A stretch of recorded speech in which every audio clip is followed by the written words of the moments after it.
अस्सलामुअलैकुम friends, welcome to my YouTube channel. आज मैं आपके लिए कंडेंस मिल्क की रेसिपी लेकर आई हूँ। बाज़ार से मिलने वाला कंडेंस मिल्क हम घर तैयार करेंगे, तो आप भी इस रेसिपी को एंड तक ज़रूर वॉच करें ताकि आप भी डेजर्ट्स के लिए इसको घर तैयार कर सकें। तो चलिए, एक पैन के अंदर 2 कप दूध के डालेंगे।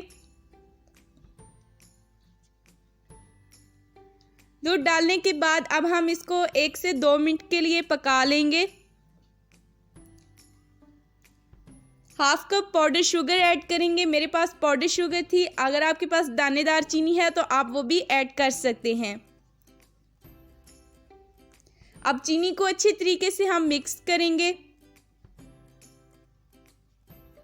और 3 से 4 मिनट के लिए इसको पका लेंगे।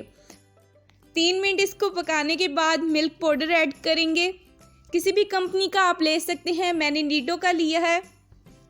अब हाफ कप हमने मिल्क पाउडर ऐड किया है। इसको शामिल करने के बाद हम अच्छे तरीके से इसको मिक्स करेंगे।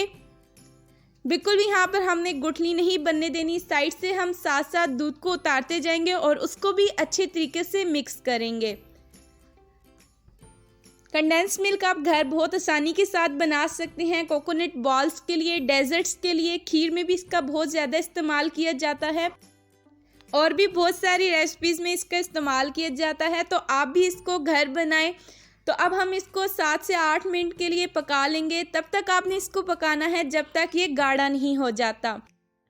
साथ साथ हम इसको मिक्स करते रहेंगे, बिल्कुल भी हमने लम्स नहीं बनने देनी।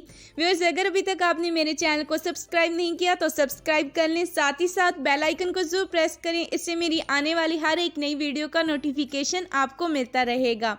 तो काफ़ी हद तक दूध गाढ़ा हो चुका है, लेकिन अभी हम इसको उतारेंगे नहीं। अभी हम इसको 1 से 2 मिनट के लिए मज़ीद पकाएंगे। जब बबल्स आने लग पड़े और दूध गाढ़ा हो जाए तो आप समझ लें कि आपका कंडेंस मिल्क तैयार हो चुका है। साथ साथ हम इसको मिक्स करेंगे।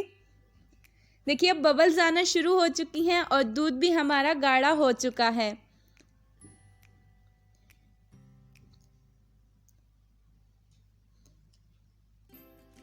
इस पॉइंट पर आकर हमारा कंडेंस मिल्क बिल्कुल रेडी हो चुका है।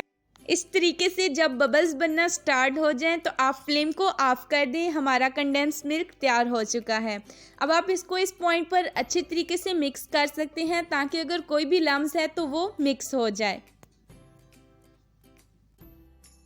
पैन को चूल्हे से उतार लेंगे और कंडेंस्ड मिल्क को एक बाउल के अंदर शामिल कर लेंगे। आप इसको किसी भी क्लीन जार के अंदर 1 से 2 हफ्ते के लिए रेफ्रिजरेटर में रखकर इस्तेमाल कर सकते हैं, ये ख़राब नहीं होगा। तो आप भी इस रेसिपी को ज़रूर ट्राई करें। बाज़ार जैसा कंडेंस मिल्क घर तैयार करें बहुत आसानी के साथ। अगर आपको मेरी रेसिपी अच्छी लगती है तो लाइक करें, शेयर करें, मेरे चैनल को सब्सक्राइब करना ना भूलें। अगली वीडियो तक अपनी होस्ट को दीजिए इजाज़त। अल्लाह हाफिज़।